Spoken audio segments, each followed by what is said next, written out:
Assalamualaikum warahmatullahi wabarakatuh. Halo, perkenalkan saya Gina Serviliana dengan NIM 19130707128.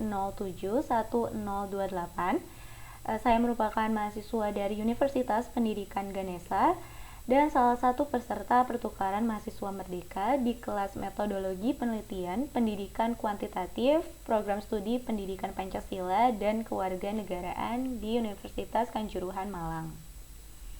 Video ini dibuat untuk memenuhi tugas review metodologi penelitian kuantitatif. Nah, pada video ini saya akan mengulas mengenai penyusunan proposal penelitian kuantitatif. Nah, proposal penelitian kuantitatif dikemas dengan sistematika yang mencakup beberapa bab dan subbab, yaitu bab 1 ada pendahuluan yang mencakup subbab latar belakang masalah, lalu ada identifikasi masalah, ada batasan masalah, rumusan masalah, tujuan penelitian, dan manfaat penelitian.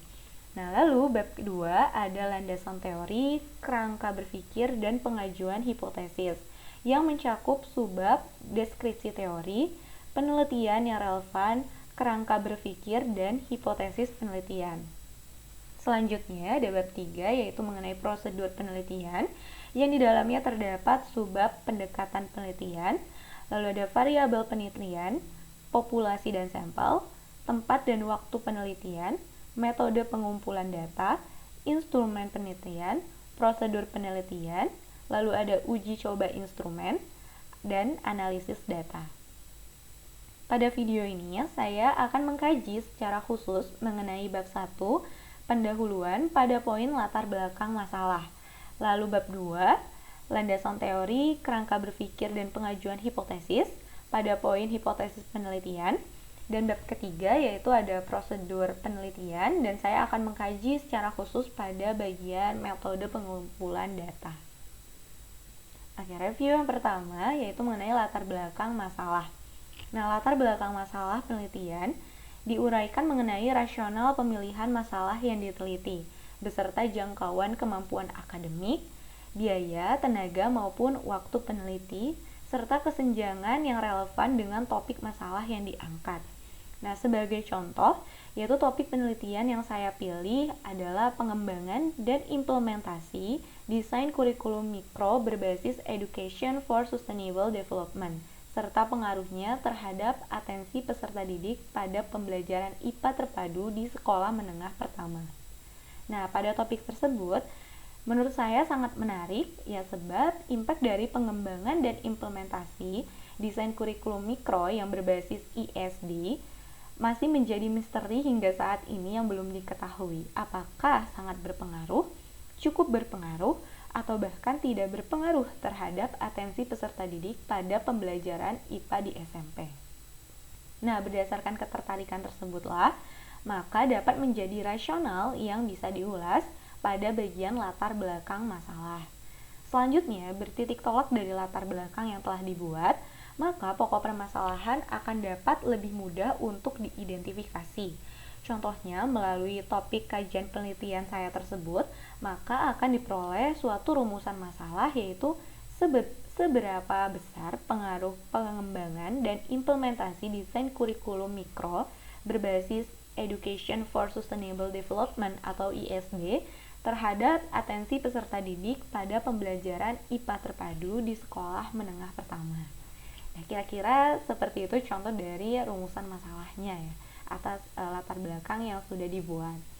Nah, lalu beralih pada topik review yang terdapat pada bab 2, yaitu ada landasan teori, kerangka berpikir, dan pengajuan hipotesis. Maka dari ini saya akan mengulas secara khusus yaitu mengenai hipotesis penelitian.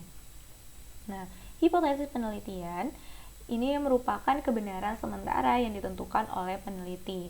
Namun, tetap harus dibuktikan, dites atau diuji kebenarannya.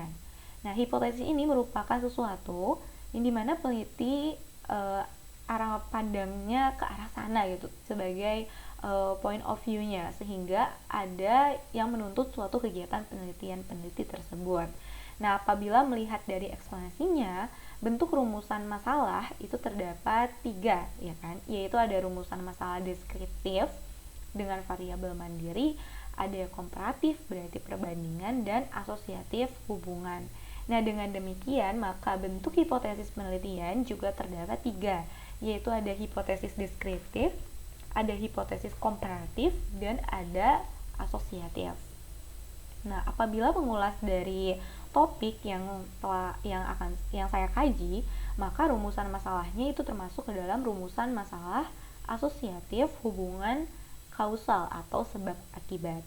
Nah, hipotesis penelitian yang dapat dirumuskan terdapat pengaruh, pengembangan, dan implementasi desain kurikulum mikro berbasis ISD serta pengaruhnya terhadap atensi peserta didik pada pembelajaran IPA terpadu di sekolah menengah pertama. Nah, adapun yang dinamakan hipotesis statiknya. Maka, jika dibuat hipotesis statiknya dapat dirumuskan H0 sama dengan 0, berarti tidak ada hubungan pengembangan dan implementasi desain kurikulum mikro berbasis ISD terhadap atensi peserta didik pada pembelajaran IPA terpadu di sekolah menengah pertama. Dan atau HA tidak sama dengan 0, berarti lebih besar atau kurang dari 0, yang menunjukkan adanya hubungan pengembangan dan implementasi desain kurikulum mikro berbasis ISD terhadap atensi peserta didik pada pembelajaran IPA terpadu di sekolah menengah pertama. Nah, yang terakhir yaitu ada topik review penyusunan proposal penelitian kuantitatif pada bab 3, prosedur penelitian, mengenai subbab metode pengumpulan data. Nah, pada pengumpulan data yang menjadi highlight yaitu adalah teknik pengumpulan datanya. Tidak semua teknik pengumpulan data itu dapat digunakan untuk mendapatkan data yang valid dan reliable. Jadi, diperlukan pemilihan teknik pengumpulan data yang dipandang dapat digunakan untuk mendapatkan data secara efisien. Nah, pada kajian penelitian kuantitatif, topik yang saya ambil mengenai pengembangan dan implementasi desain kurikulum mikro berbasis ISD serta pengaruhnya terhadap atensi peserta didik pada pembelajaran IPA terpadu di SMP, maka saya memilih penyelesaian pokok permasalahan tersebut dengan menggunakan kuesioner atau angket, sehingga secara efektif saya nilai dapat menghasilkan data yang valid dan reliable mengenai variabel yang diukur. Oke, sekian review metodologi penelitian kuantitatif pada kesempatan kali ini. Mohon maaf apabila terdapat kata-kata yang kurang berkenan. Akhir kata saya ucapkan terima kasih kepada dosen pengampu mata kuliah pendidikan penelitian kuantitatif Bapak Andri Franciscus yang telah memberikan tugas ini, serta kepada para penonton yang telah berkenan menonton video yang saya buat. Semoga dapat bermanfaat. Sampai jumpa pada kesempatan berikutnya.